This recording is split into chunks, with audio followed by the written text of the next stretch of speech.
A'udzu billahi minasyaitonir rajim. Bismillahirrahmanirrahim. Assalamualaikum warahmatullahi taala wabarakatuh. Alhamdulillah wa kafa wassalatu wassalamu ala rasulin nabiyil mustafa wa ala alihi wa sahbihi ahli sidqi wal wafa. Asyhadu an la ilaha illallah wahdahu la syarikalah wa asyhadu anna sayyidana wa nabiyyana Muhammadan abduhu wa rasuluh. Allahumma salli wa sallim wa barik ala sayyidina Muhammad wa ala ali sayyidina Muhammad.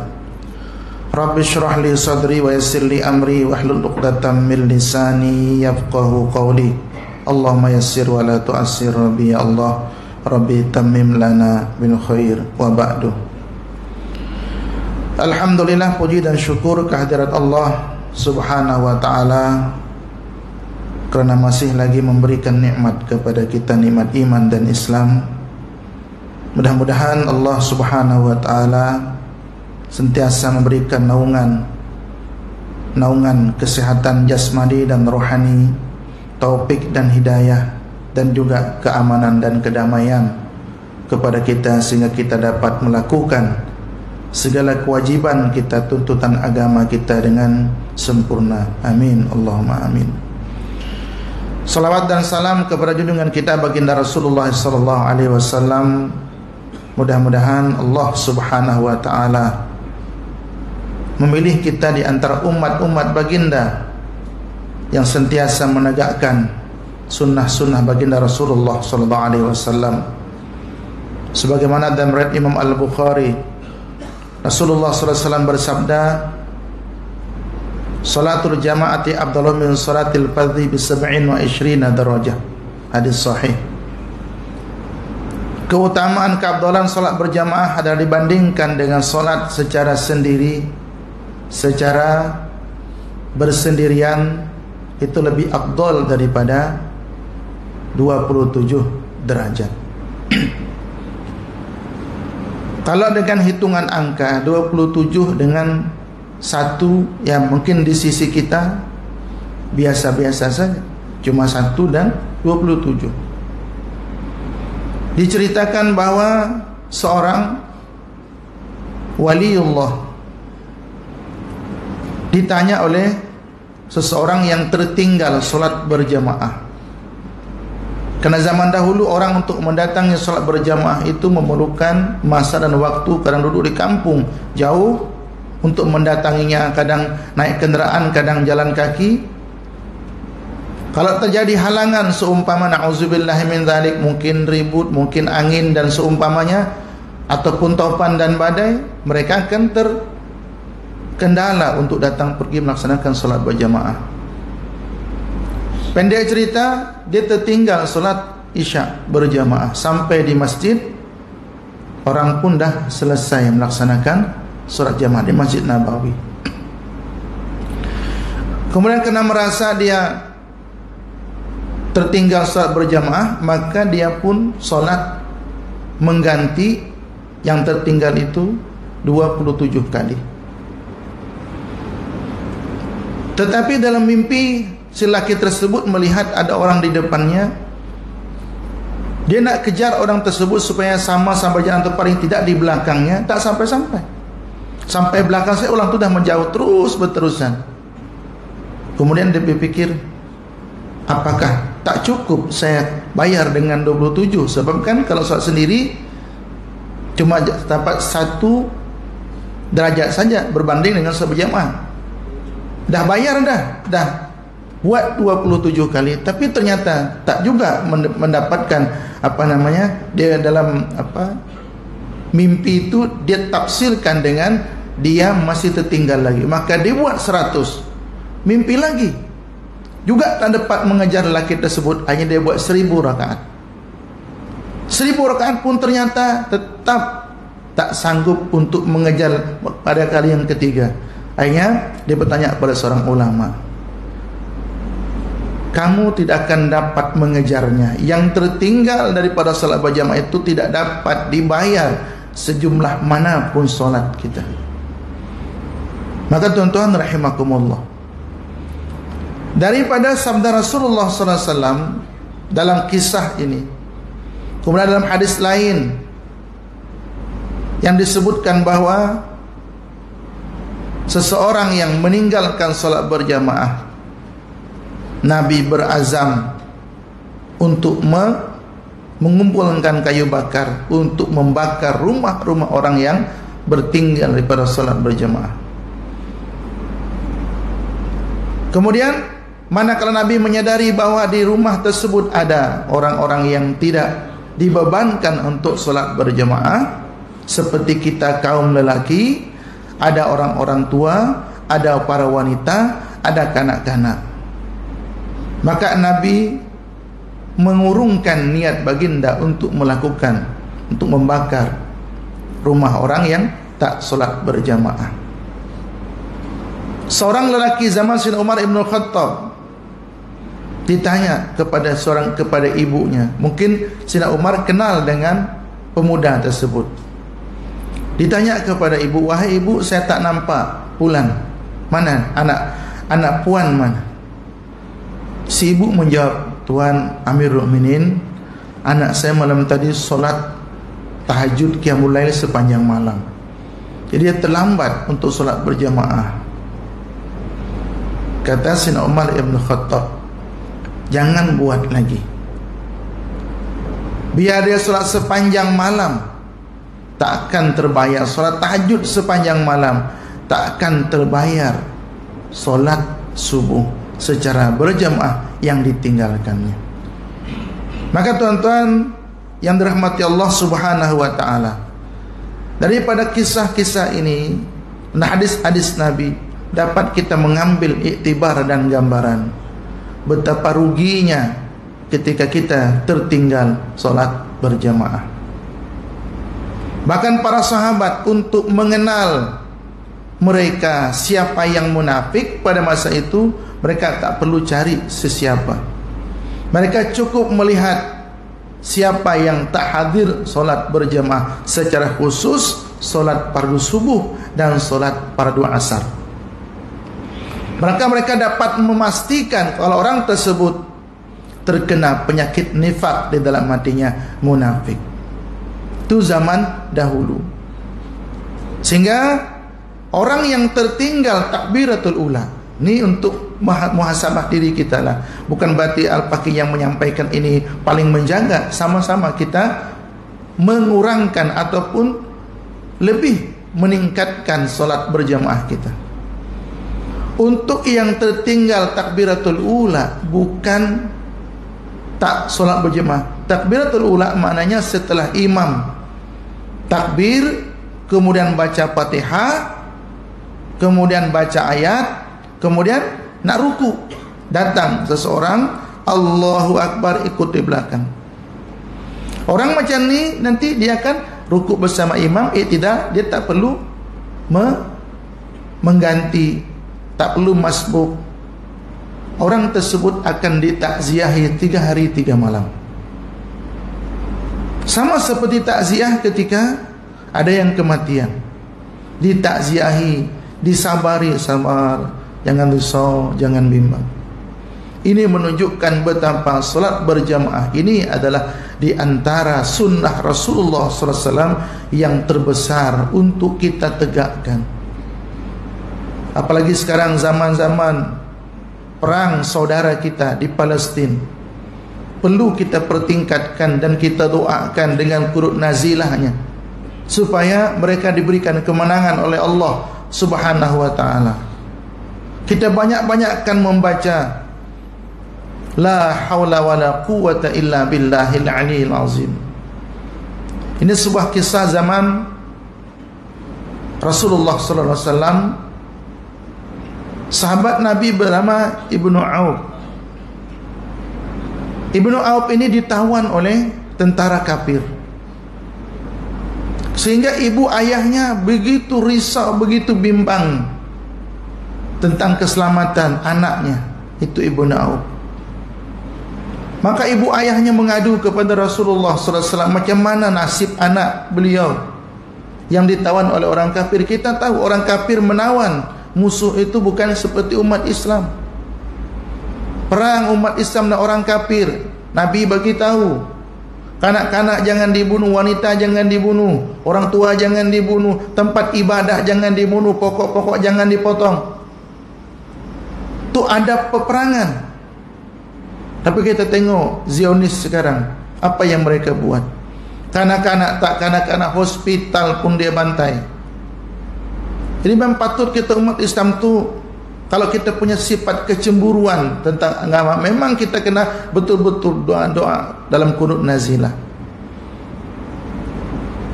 Jadi salah satu yang menyebabkan kebimbangan ibu daripada Ibnu Auf itu adalah keadaan anaknya tak orang kafir. Apa yang akan dibuat? Disiksa. Kalau penyiksaan yang batas-batas peri kemanusiaan mungkin. Tapi kalau sampai kepada di luar daripada peri kemanusiaan, itu yang dibimbangkan oleh ibu dan ayah Ibnu Auf.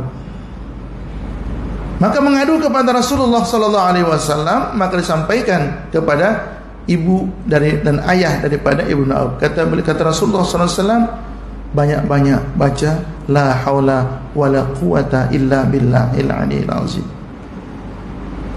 Dalam hati, kalau Rasulullah hantar tentera untuk siasat, untuk selamatkan, bahasa akalnya boleh tenang hati. Tapi Nabi perintahkan untuk baca la haula wala quwata illa billahil aliyil azim banyak-banyak. Tapi kerana yang menyampaikan, yang memerintahkannya adalah Rasulullah sallallahu alaihi wasallam, maka ibu ayah Ibnu Auf pun melakukannya. Jadi malam, siang baca, tak fikir berapa jumlah, banyak-banyak, Rasul banyak-banyak.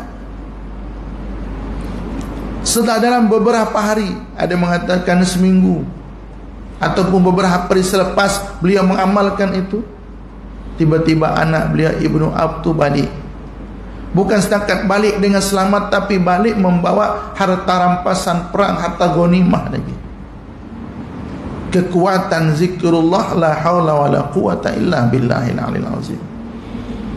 Maka kalau kita nak tolong saudara kita, ya kita cobalah, kita baca, kita niatkan untuk keselamatan, untuk kemerdekaan saudara-saudara kita di Palestin. Kita baca la haula wala quwata illa billahil aliyil azim. Kerana tidak ada daya dan upaya untuk kita melakukan kebaikan, dan tidak ada daya dan upaya untuk mengelak daripada segala keburukan dan kejahatan itu, melainkan hanya Allah sahaja. Maka kita tolong saudara-saudara kita. Kita baca, kita niatkan, setiap kita baca, berapapun kita baca, sambil kita berjalan, sambil kita balik rumah, naik kenderaan, naik motor, kita baca. Kalau kita nak duduk di surau di masjid, bisa kita nak baca. Kadang-kadang kita ada kesempatan, yang mungkin kita pakai manfaatkan waktu daripada surau ke rumah. Berapapun kita dapat, kita niatkan, ya Allah, mudah-mudahan dengan bacaan saya ini, mereka-mereka yang tengah berperang, saudara-saudara kami, diberikan keselamatan dan keamanan, keapiatan dan kedamaian dan kemerdekaan daripada musuh-musuh mereka.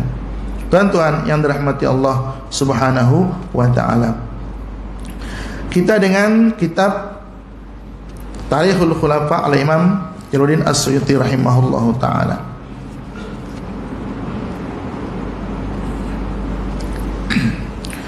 Hadis yang ke-18, maaf, yang ke-19. Rasulullah sallallahu alaihi wasallam menyuruh Sayyidatuna Asma binti Umais. Asma binti Umais ini adalah istri kepada Sayyidina Abu Bakar As-Siddiq radhiyallahu taala anhu. Ketika beliau semasa melahirkan Muhammad Ibnu Abu Bakar. Jadi Abu Bakar As-Siddiq punya anak namanya Muhammad. Ada Abdurrahman, ada Muhammad. Salah satu nama anak beliau adalah Sayyidina Muhammad, nama anak Abu Bakar As-Siddiq. Supaya Sayyidatuna Asma bersuci dan bertahlil. Bertahlil di sini maksudnya berzikir, maknanya bersuci selepas melahirkan, kan ada mandi wiladah. Mandi wiladah, selepas itu disuruh membaca tahlil. Ini menunjukkan bahwa berzikir ketika haid ataupun nifas ataupun junub, tidak mengapa. Kalau itu zikrullah. Karena di saat-saat wanita seperti dalam keadaan haid dan nifas seumpama itu adalah keadaan yang rentan. Rentan itu emergency, mungkin agak membahayakan. Kalau ada na'udzubillah min zalik, ada kiriman santau ke santet ke apa namanya daripada makhluk-makhluk Allah yang diutus oleh manusia yang bekerja sama dengan jin dan iblis untuk menyantau. Maka dengan zikrullah ini kita tak boleh baca Quran, berarti kita tak selamat daripada ibaratkan benteng kita, benteng tak ada untuk kaum wanita secara khusus. Karena benteng tidak ada, maka Rasulullah perintahkan kepada wanita yang dalam keadaan haid dan seumpamanya itu untuk tetap berzikir. Termasuk zikir la haula wala quwata illa billahil azim. Sebab dalam hadis Nabi sallallahu alaihi wasallam, bacaan la haula wala quwata illa billah ini termasuk kanzun min kunuzil jannah. Dia adalah perbendaharaan daripada perbendaharaan syurga. Itu makna bacaan itu sangat hebat dan dahsyat. Jarang Nabi sebut sebuah amalan itu, sebuah ucapan itu termasuk bagian daripada perbendaharaan. Yang namanya perbendaharaan ibaratkan orang punya stu, orang punya kilang besar yang isinya adalah segala macam keperluan hidup bertahun-tahun, bukan hanya 1 minggu, 1 bulan jam kita. Perbendaharaan syurga. Kalau perbendaharaan dunia pun dah hebat. Jadi sehingga para ulama mengatakan kalau dengan la haula wala quwata illa billahil azim itu termasuk daripada kanzun bin kunuzil jannah, perbendaharaan daripada perbendaharaan syurga. Tentu kalau dunia itu jauh di bawahnya, apatah lagi maknanya dengan la haula wala quwata illa billah tersebut akan mengcover daripada perbendaharaan syurga, akhirat dan dunia dan akhirat. Maka tuan-tuan rahimakumullah, kita sampaikan kalau tengok istri kita sedang haid, jangan terlalu leka dengan handphone, dengan apa nama tayangan-tayangan. Perintahkan juga untuk memelihara dingin dengan berzikir. Maknanya supaya zikir tak lepas. Paling tidak kalau mendengar Quran, mendengar zikir, buka di rumah. Paling tidak ketika kita dengar zikrullah, kita akan ikut membacanya. Ingat Allah Subhanahu wa ta'ala. Macam itu juga kalau kita dengar lagu-lagu, musik, kita akan ikut juga menyanyi walaupun dalam hati. Tapi kalau ingat dengan zikrullah, maka kita akan ingat Allah Subhanahu wa ta'ala. Dengar murattal, kita ingat Allah Subhanahu wa ta'ala. Maka tuan-tuan rahimakumullah, ini perintah Rasulullah kepada Sayyidatina Asma binti Abu Bakar As-Siddiq.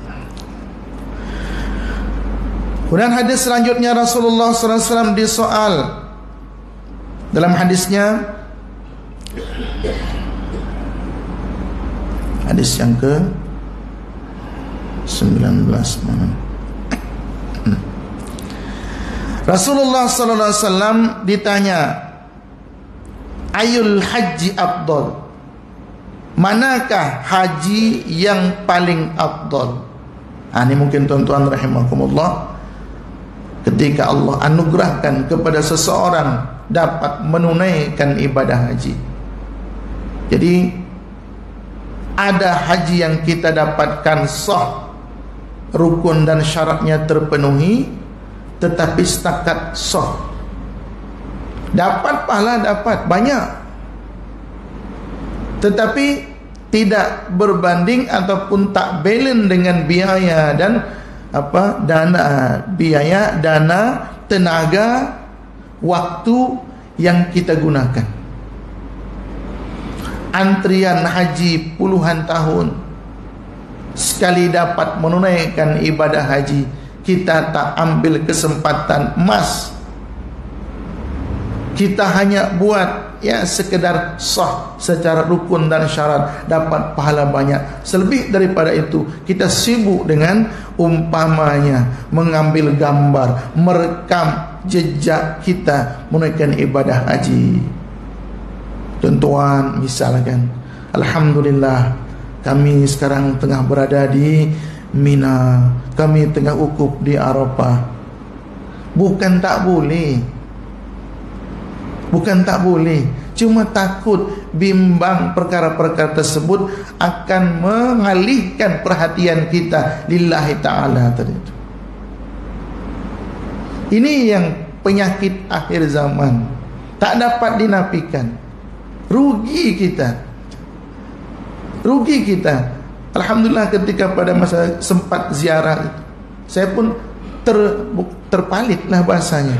Dan tak ada orang nak minta tolong, hanya sendirilah seadanya. Tapi masa itu tak ada nak buat lab segala macam. Cuma tuan-tuan rahimakumullah, setelah balik itu baru insaf, ya Allah, kalau sibuk maknanya okey lah nak ambil kenang-kenangan. Bagus, kita simpan kenang-kenangan itu. Hanya kita dan yang tahu, dan handphone kita. Ini tidak Facebook, WhatsApp dan seumpamanya. Saya tidak mengatakan itu tak boleh, cuma untuk nak jaga hati boleh tak? Kadang-kadang keluarga kita yang minta nanti kalau di depan Kaabah tolong ambil gambarnya, hantar kami pun nak tengok juga. Nah, yang ni macam mana? Yang tu berarti ada permintaan. Cuma untuk kita bawa meliput program manasik haji kita, takut teralih perhatian kita. Takut, bukan confirm teralih. Bagaimana Al-Imam Sufyan Ats-Tsauri rahimahullahu ta'ala pernah mendatangi. Beliau memang seorang ulama, ahli hadis, tetapi beliau juga kalau mendengar orang datang haji dan umrah itu, beliau akan datang. Seorang imam besar, ada orang datang haji dan umrah, mereka akan datang ziarah. Bukan masalah beliau tak mampu pergi, tapi beliau memandang bahawa orang yang baru datang daripada haji dan umrah, baru saja matanya memandang Kaabah, tempat yang setiap harinya diturunkan berkah dan rahmat oleh Allah.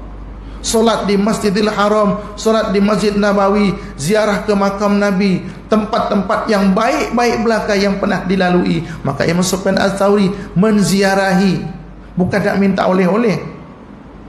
Kita kalau dengar orang datang haji umrah tu ada sesuatu tujuan, kita nak cari air Zam-Zam. Dikatakan sekarang tu kalau di Indonesia, wallah alam di sini, di Indonesia dikatakan kena susahnya sekarang tu, kalau orang pergi haji dan umrah tak boleh bawa air Zam-Zam, tak boleh bawa ke rumah. Dia ada disiapkan dan dipekkan di Jakarta. Beli kat situ, maknanya dia akan ambil kat situ. Tak boleh bawa sendiri. Kita kalau pergi sana, kita nak barang tu memang ori daripada sana, kita yang bawa. Tapi tak tahu, belum disahkan. Cuma seperti itu direncanakan, ada projeknya untuk orang pergi haji tak payah susah-susah nak bawa oleh-oleh daripada sana, akan memberatkan. Disiapkan di Jakarta dengan ongkos sekali itu, dengan biaya pergi haji dan umrah, tinggal nak ambil saja di Jakarta. Kalau macam tu tuan rasanya macam mana? Oleh-oleh Mekah kan? Agak kurang kan kita rasakan. Maka tuan-tuan rahimakumullah, kita tak bicarakan itu, cuma Al-Fakir nak mengingatkan kita, kalau kita diberikan kesempatan oleh Allah untuk pergi haji dan umrah, pastikan jangan kita sibukkan dengan hal-hal lain.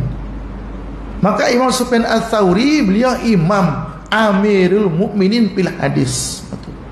Bahasa tingkatan gelar beliau tu Amirul Mukminin, pemimpin kaum muslimin, pemimpin para ulama di bidang hadis, Imam Sufyan Ats-Tsauri. Dan nama beliau, minta tuan-tuan rahimakumullah juga sebagai yang kena mengingat nama beliau, menyebut nama beliau kan, Ats-Tsaur tu bahasanya lembu. Kenapa boleh dengar dengan Sufyan Ats-Tsauri? Kita ada dua, ada Imam Sufyan bin Uyainah, tu guru Imam Syafi'i, ini Imam Sufyan Ats-Tsauri. Jadi kenapa disebut dengan, ada riwayat yang mengatakan beliau Imam Sufyan Ats-Tsauri ini pernah 1 kali seumur hidup. 1 kali seumur hidup tuh masuk masjid kaki kiri. Maksudnya masuk melangkah ke dalam masjid itu menggunakan kaki kiri. Ya, macam mana boleh terlepas macam tu, sedangkan beliau orang yang tahu hadis. Tapi itulah Allah nak takdirkan masuk pakai kaki kiri 1 kali seumur hidup. Beliau keluar. Apa kata beliau? Wahai lembu kamu. Dari beliau sendiri. Wahai kamu lembu, kamu tak tahu rumah Allah yang begitu mulia, sampai hati kau masuk dengan kaki kiri. Padahal beliau tak sengaja. Kalau kita berapa kali agaknya. Ini Imam Sufyan Ats-Tsauri, maka tu riwayat beliau mengatakan bahwa kamu lembu, akhirnya dikekalkan dengan nama Ats-Tsauri itu, supaya beliau teringat dengan pernah melakukan satu kesilapan, tak melakukan sunnah. Maka itu beliau dikenal dengan Imam Sufyan Ats-Tsauri. Ats-Tsauri artinya lembu, karena sebab pernah melakukan kesalahan melangkahkan kaki ke dalam masjid dengan kaki kiri. Patut kan kaki kanan, keluar buat kaki kiri. Nah, kita kembali ke cerita. Maka Imam Sufyan Ats-Tsauri setelah datang menziarahi orang yang baru datang haji dan umrah ini, kemudian biasa tuan rumah menyediakan, ini alim besar, ulama besar, ahli hadis, kena diberikan hidangan yang istimewa. Setelah sampai untuk siap hidangan juadah, hidangan yang disediakan untuk dinikmati, tuan rumah pun persilakan. Tapi si istri ataupun pembantu si tuan rumah yang baru datang haji dan umrah ini menyediakan cawan minuman itu yang biasa-biasa, tak istimewa mana. Ya, ini adalah cawan tentu yang elok juga, cuma kata tuan rumah, tolong ambilkan cawan yang bagus itu, yang seletak di sana ketika pergi haji kali kedua atau kali ketiga dulu. Imam Sufyan Ats-Tsauri terus geleng ke mana, Masya Allah. Kalaulah ini haji dia yang kedua-duanya ibadah haji hari ini dan yang tahun lepas tu hancur. Sebab bahasa itu, ni cawan ni tak elok untuk tuan guru. Ambil cawan yang elok yang saya beli ketika haji yang dahulu tu. Kalau haji yang kedua, kalau haji yang ke-5 misalnya, haji yang ke-6, 2 tahun pahala haji hilang begitu saja, kena terdapat sifat menunjuk-nunjuk di dalam diri. Kalau kita apa salahnya? Tapi bagi mereka, Masya Allah, luar biasa. Maka ada istilah para ulama, hasanatul abrar, sayyatul muqarrabin. Ungkapan para ulama, hasanatul abrar, kebaikan orang-orang yang melakukan kebaikan. Perbuatan itu baik, dilakukan oleh orang-orang baik itu, di sisi orang-orang yang dekat dengan Allah tu ternyata masih kejahatan, masih tak elok, masih tak baik lagi tingkatan mereka. Bagi kita masuk ke masjid kaki kiri, kaki kanan, kadang kita tak kisah. Tapi di sisi para ulama tu lain. Sering kita sebutkan, kita hormati, kita jaga, kita takzim para ulama tu bukan sebab apa? Sebab perintah Allah dan perintah Rasulullah sallallahu alaihi wasallam. Di antara hadis Nabi, anzilun nas manazilahum, tempatkan manusia itu sesuai dengan kedudukan mereka. Maka ketika sahabat ditanya kepada Rasulullah sallallahu alaihi wasallam, mana satu ibadah haji yang afdal, maka Rasulullah sallallahu alaihi wasallam menjawab, ibadah haji yang afdal itu adalah ibadat haji yang riuh rendah dengan talbiyah dan sibuk dengan sembelihan adalah yang lebih afdal. Sibuk dengan ibadah talbiyah, ucapan zikrullah dan dengan sembelihan haiwan, itu yang afdal. Bukan dengan riuhnya ambil gambar, riuhnya kita mengambil kenang-kenangan dan seumpamanya, riuhnya dengan pergi ke pasar untuk beli oleh-oleh dan seumpamanya. Bukan tak boleh, semua itu boleh. Cuma yang saya nak sampaikan di sini adalah macam mana supaya kita boleh mengawal apa yang kita buat itu, mudah-mudahan tidak sia-sia, tak jadi rasa nak menunjuk yang kita pernah menunaikan ibadah haji dan seumpamanya. Kemudian hadis selanjutnya,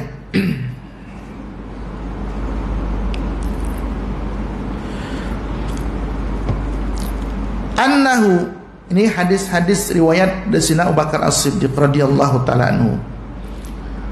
Imam riwayat daripada Imam Daruqutni, annahu qabbala al-hajar wa qala laula anni ra'aitu Rasulullah sallallahu alaihi wasallam yuqabbiluka ma qabbaltuki, yuqabbiluki ma qabbaltuki.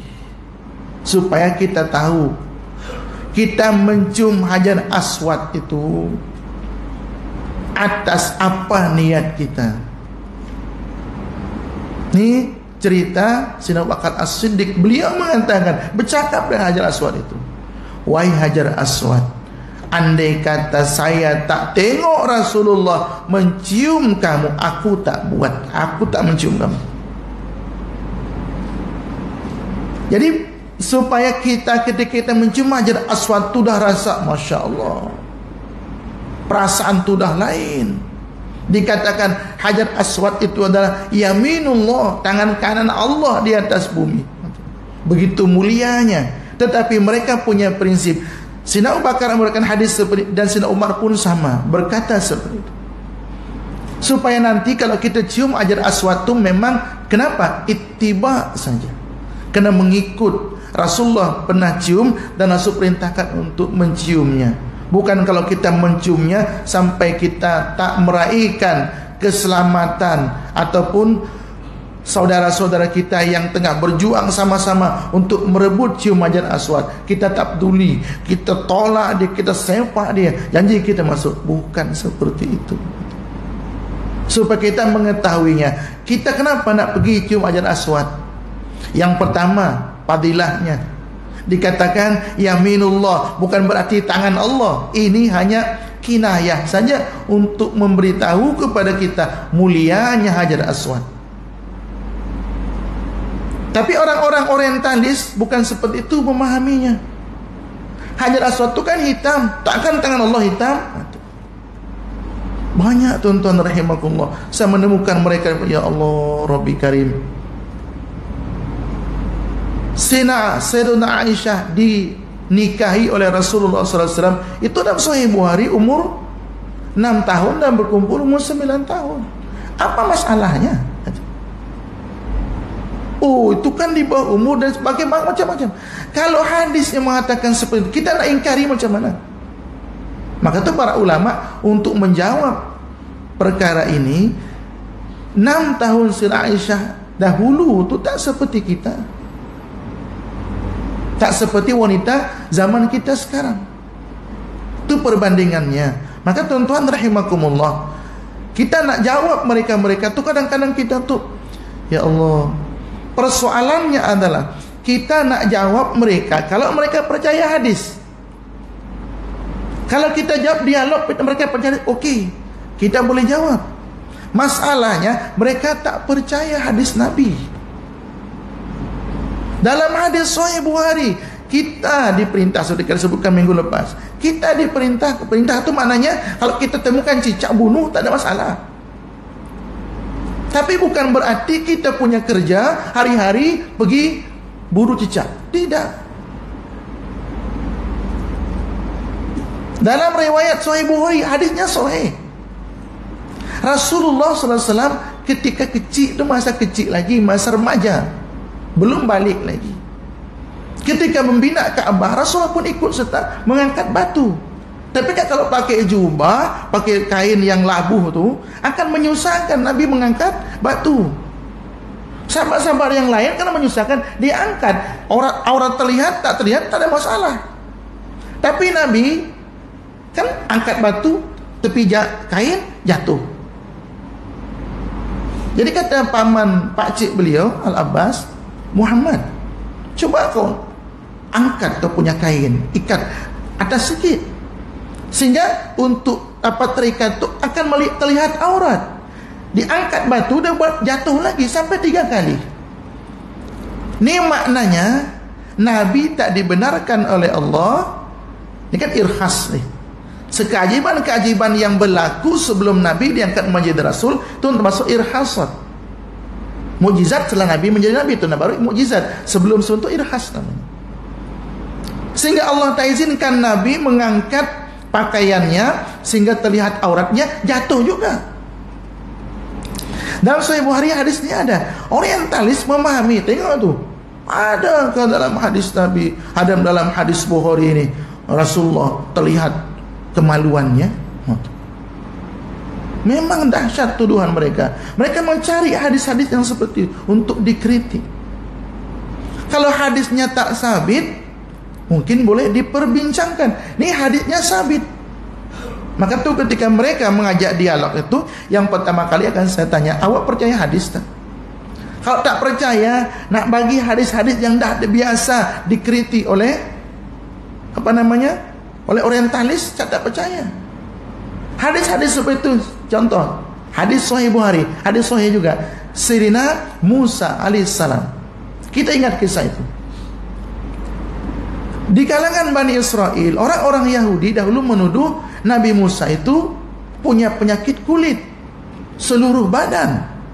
Isunya tuh tersebar di mana-mana. Sebab apa? Nabi Musa tak mau mandi bergabung bersama mereka di sungai dengan bogel. Kebiasaan Yahudi mandi bogel. Sehingga tuduhan mereka kepada Nabi Allah Musa adalah, agaknya Musa ni kena penyakit kulit, bahkan sampai ke kemaluan. Patutlah dia tak mau mandi bersama-sama dengan kita. Baru ada orang yang agak-agak seperti itu tersebar. Nabi Musa punya penyakit kulit, maka tak mau mandi bersama-sama dengan tampak selai pakaian. Isu itu tersebar seluruh daripada pasar kampung, orang dah tahu. Padahal tak ada orang pun yang menyaksikan, yang pernah melihat. Atas izin Allah Subhanahu wa ta'ala berlaku satu kejadian. Ajib kejadiannya. Nabi Musa mandi macam biasa. Kan kalau mandi ramai-ramai bogil tu kan lain cerita. Tak ada rasa malu ke? Itu ceritanya. Nabi Musa mandi tanpa pakai pakaian, tapi berseorang sendiri, jauh daripada tatapan orang. Tak ada yang mengetahuinya. Secara hukum boleh. Seperti kita dalam tandas, secara hukum PK boleh. Peliknya, setelah beliau selesai mandi, naik daripada air, daripada sungai, baju terletak di atas batu. Batu tu bawa lari nak baju pakaian Nabi Allah Musa. Kan ajib kan cerita. Bawa lari. Nabi Musa tak sedar, ambil tongkat kejar batu tu. Dikejar. Batu tu pula peliknya macam ada kaki, lari ke pasar. Membayangkan, kalau lari ke hutan tak ada yang nampak, ni lari ke pasar. Itu cerita.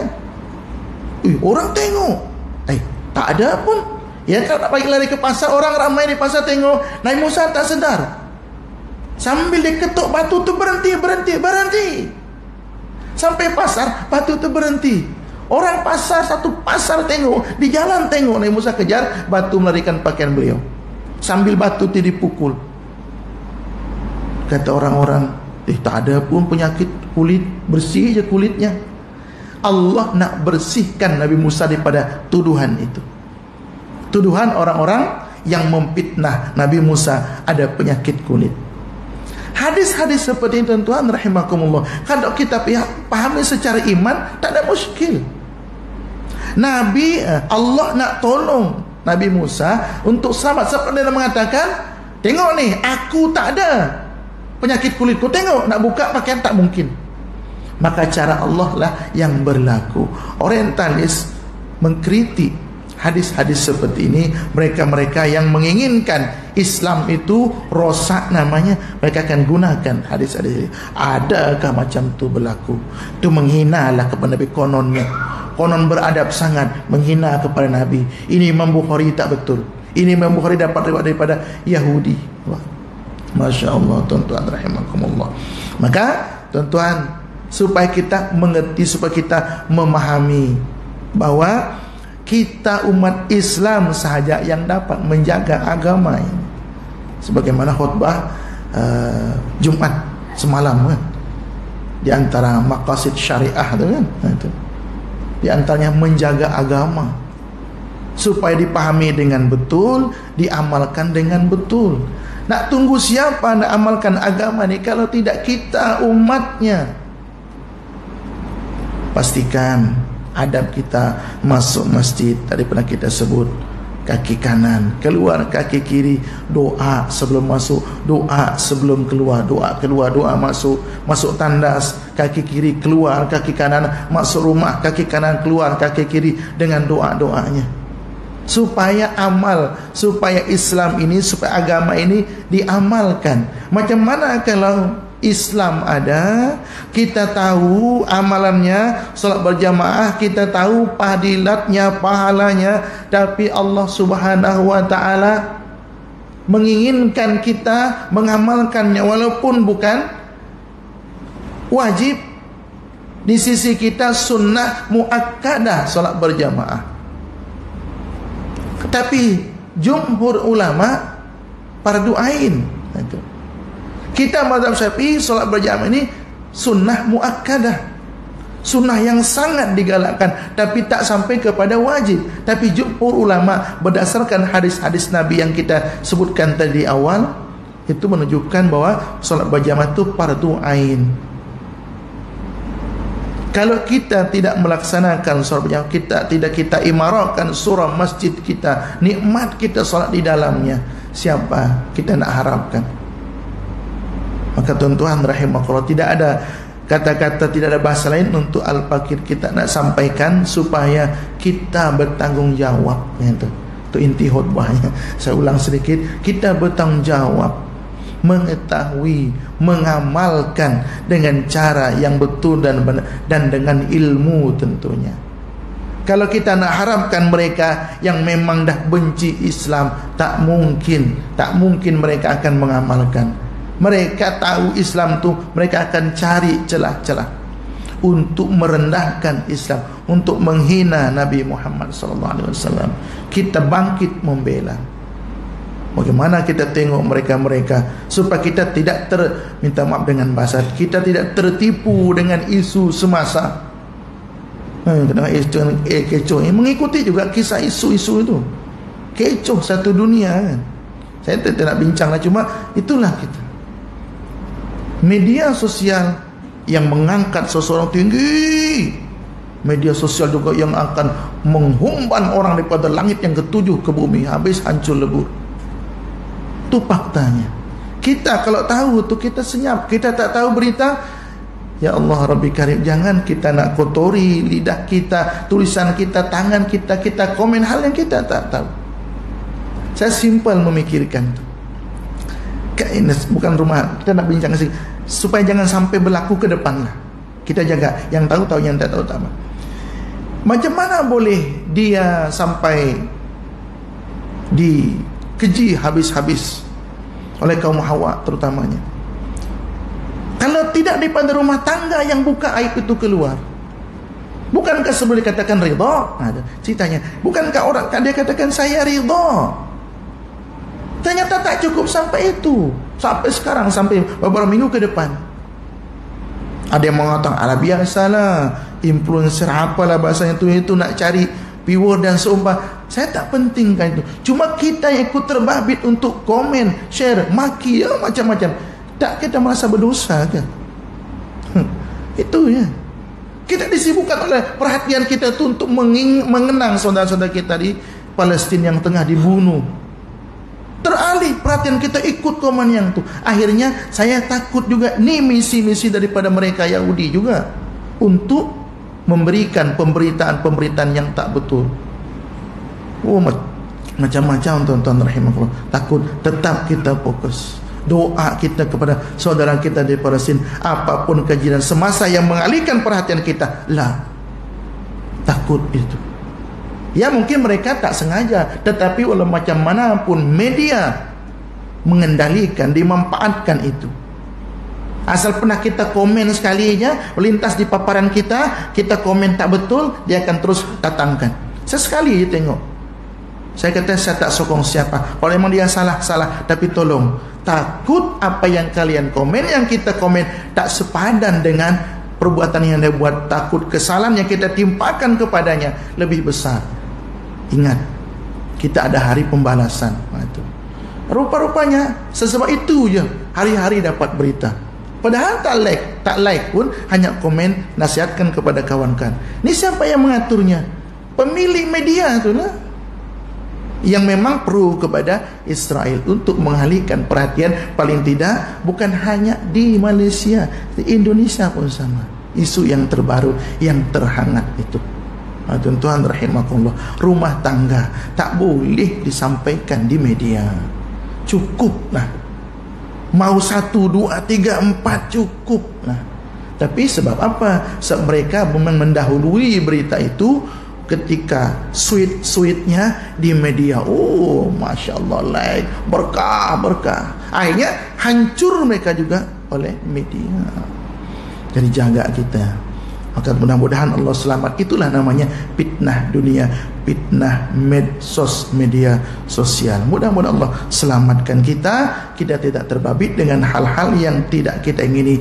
Rahasia rumah tangga cukup kita saja yang tahu. Kalau boleh cicak di dinding tak tahu, kita hanya berdua yang tahu. Jangan sampai mak tahu. Saya pernah mengalaminya, tuan-tuan. Pernah mengalami seperti itu. Maksud dia mungkin nak minta kita, keluarga kita, nasihatkan kita. Tapi itulah terjadi yang tak diingini. Supaya jangan sampai seperti itu. Kita telan duka, kita nikmati kebahagiaan berdua, keluarga kita. Jangan sampai orang tahu, apalagi sampai dunia tahu, sampai Joe Biden pun tahu, sampai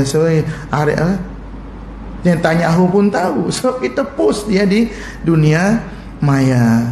Mudah-mudahan Allah jaga, selamatkan kita daripada fitnah-fitnah seumpama itu. Dan mudah-mudahan Allah sentiasa memberikan kekuatan kepada kita untuk tidak memudah-mudahkan urusan ataupun memudah-mudahkan dosa-dosa yang Allah larang, dan mengecil-ngecilkan perbuatan dosa yang memang itu sah, tak elok, tak baiknya di dalam agama. Sekali lagi, kita kewajiban kita untuk menjaga agama dan mengamalkan agama kita. Tak kita harapkan sesiapa pun.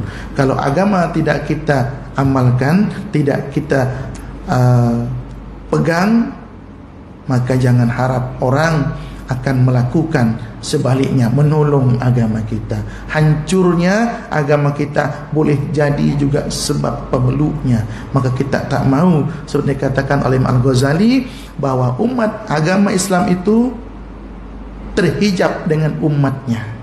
Agama Islam itu murni, baik, bagus, sempurna. Terkadang dihijab oleh umatnya, sehingga agama kita dihina oleh orang lain. Ada unsur sebab pemeluknya. Mudah-mudahan Allah jauhkan kita daripada semua itu, menjadi penyebab orang menghina agama kita, menghina Tuhan kita Allah Subhanahu Wa Taala, menghina Nabi kita Nabi Muhammad SAW, dan menghina syariat. Mudah-mudahan Allah jauhkan. Ala hadinah wa likulli salihah wa ila hadin Nabi wa Nabi Al-Fatihah. A'udzubillahi minasyaitonir rajim. Bismillahirrahmanirrahim. Alhamdulillahirabbil alamin. Ar-Rahmanir-Rahim. Maliki yaumiddin. Iyyaka na'budu wa iyyaka nasta'in. Ihdinas siratal mustaqim. Shiratal ladzina an'amta 'alaihim ghairil maghdubi 'alaihim waladdallin. Amin. Bismillahirrahmanirrahim. Alhamdulillahirabbil alamin. Allahumma shalli wa sallim wa barik ala sayyidina Muhammad wa ala sayyidina Muhammad. Allahumma anfa'na bima 'allamtana wa 'allimna ma yanfa'una wa zidna ya Allah ilman nafi'a wa rizqan wasi'a, halalan thayyiban wa 'amalan mutaqabbala. Allahumma sahih ajsadana, Allahumma sahih ajsadana wa tawil a'marana wa khallis qulubana ila al-khairi qarribna wa 'anil syarri ab'idna ya Allah bi rahmatika ya Allah ya Allah ya arhamar arhamar rahimin. Rabbana atina fid dunya hasanah wa fil akhirati hasanah wa qina adzabannar. Subhanakallahumma wa bihamdika nashhadu an la ilaha illa anta wa nastaghfiruka wa natubu ilaik. Wa sallallahu ala sayyidina Muhammadin wa ala alihi wasallam bi fadli subhana rabbika rabbil izzati amma yasifun wa salamun alal mursalin. Amin amin. Walhamdulillahi rabbil alamin. Minta ampun, minta maaf segala kesalahan kekurangan. Terima kasih atas segala perhatian. Hadanallahu ajma'in. Billahi taufiq wal hidayah. Wassalamualaikum warahmatullahi wabarakatuh.